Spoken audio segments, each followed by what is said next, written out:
Hello दोस्तों, मैं सीनादीप हाजिर हूँ आपके बीच एक और नई कहानी के साथ।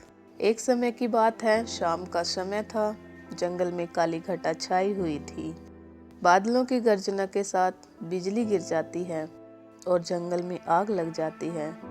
उस जंगल में एक बहुत सुंदर हिरनी रहती थी। वह शाम के समय नदी के किनारे पानी पीने के लिए जाती है। उस समय उसने नदी में अपनी चिंता भरी परछाई देखी। उसके चेहरे पर चिंता दिख रही थी, क्योंकि जंगल की आग में उसका घर जल चुका था और उसे अपने बच्चे को जन्म देना था। वह हिरनी 3 महीने की गर्भवती थी। उसे प्रसूति का दर्द होने लगा था।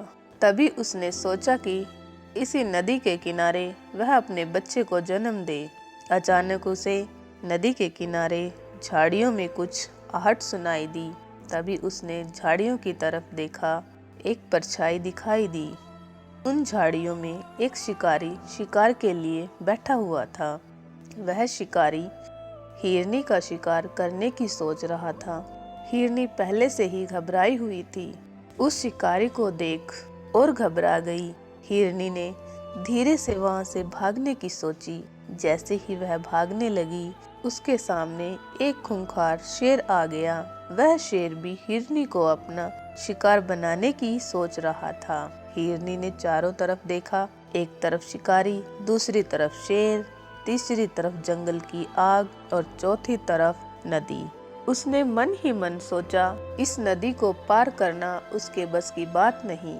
पीछे जंगल की आग है, एक तरफ शिकारी है और एक तरफ शेर उसे अपना भोजन बनाएगा। हिरनी ने बहुत सोचा अपनी जान बचाने के लिए, लेकिन कोई रास्ता नहीं मिला। हिरनी ने मन ही मन सोचा, मरना ही है तो डरना किस बात का, मौत चारों तरफ है।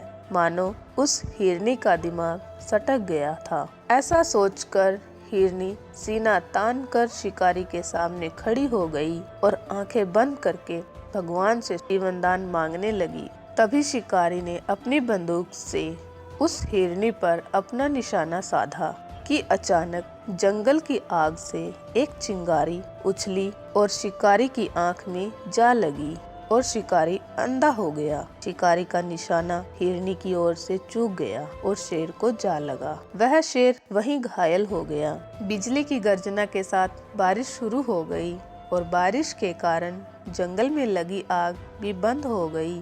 और इस सुहावने मौसम में हिरनी ने 3 बच्चों को जन्म दिया।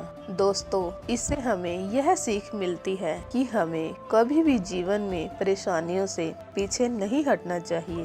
उनका मुकाबला करना चाहिए। खुलकर समस्याओं का सामना करें। भगवान पर भरोसा करें। भगवान सबका भला ही करता है।